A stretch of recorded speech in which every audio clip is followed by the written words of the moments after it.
Hi everybody, my name is JP Amelat and I've been one of the longest patients at the Neuro ICU ward in Beth Israel. Dr. Thomas saved my life. Him and his team are true miracle workers. And they're amazing, they really are. Beth Israel, I would not have survived the aneurysm, the ruptured aneurysm in 2011 if it wasn't for his team. My mom found me in my room already having a convulsion. She called 911 and I already flatlined. They resuscitated me, they electric shocked me a couple of times to bring my heart back on. And it was Dr. Thomas and his team that really brought me back to life. And I'm here today standing up with you, almost fully recovered because of what they did. Him and his team are amazing.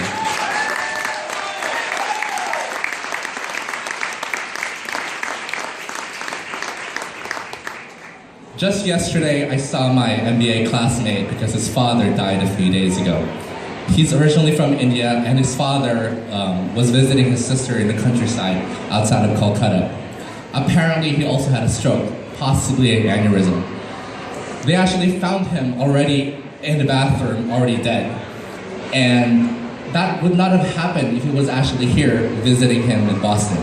Because we have the facilities, we have the doctors, we have the medical institutions that can actually help these people. I was fortunate enough to be living here in Boston at that time in 2011, visiting my mom, because I was still living in Los Angeles at that time. I was fortunate to have been saved by Dr. Thomas and his team. I wasn't instantly healed. It took a long, long time in recovery. Over 2.5 years of physical therapy, occupational therapy, speech therapy, music therapy, aquatherapy, you name it. I tried everything, including acupuncture, to help me out. Things didn't really turn around until I decided one day that I was at Spalding Rehabilitation Hospital while I was still here at Nashua Street, that my mom was helping me push my wheelchair on the 4th floor on a Saturday afternoon saying, JP, you can do it, you can push your wheelchair. And I said, no, I can't. I'm too weak. At that time, I was 121 pounds. I'm 175 right now, which is my normal weight. But then I kept on pushing. I said, Mom, let me push my wheelchair forward by myself. I can do this. And at that time, I decided I was gonna get well, get off my wheelchair and walk and get out of that hospital. For 6 months, I was in hospitals full time at Beth Israel, and then I was transferred over to Braintree and to Spalding. I was discharged June 1st. And I was walking using a wheelchair at that time. I was still on a wheelchair, but I can sort of walk a little bit using a walker. A few months later, by August, I was driving. And I was able to drive down to New York and pick up my dog. That was my motivation, to get my dog to drive to New York and actually be well again. Now there's so many more steps and stories behind this that I can't share with you because of time limits. But I just wanted to let you guys all know that all of us here in this park today are all survivors. All of us, every single one of us. Not just our loved ones who have survived an aneurysm, but all of the ones who have taken care of them. You guys are also the heroes, not just us who have healed and have gotten better, but all of you guys. I still have half of my leg is still somewhat shaking all the time, and it's still numb with neuropathy. But with all these little things, I'm still very much thankful for how I've gotten recovered up to this point. Last year, I won the Thai Challenge Accelerator Program in Cambridge. Out of 635 companies, my company was one of the 20 that won. This summer, I'll be launching my platform called Summit, which is a professional networking application that's built on top of LinkedIn.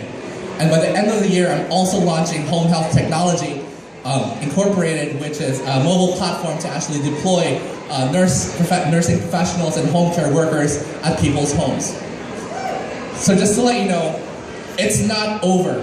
When you have an aneurysm or some disease like this, you have to keep on dreaming, you have to keep on going, that you can go on and still be the best that you can. Thank you.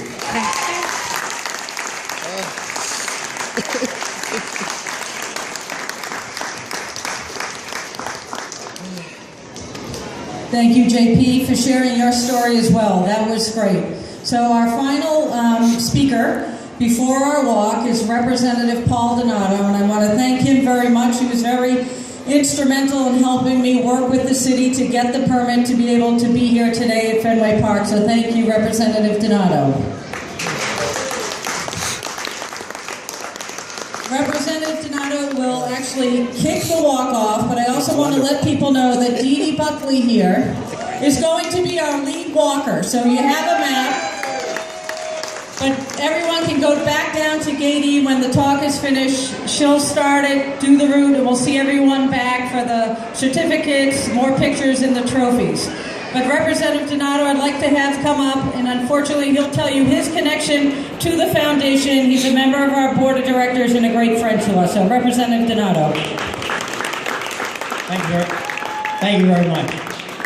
Could we just take one moment before we have the rest of the speaking program to have a moment of silence for those who have lost someone, a loved one, from a brain aneurysm, and for those who are still suffering.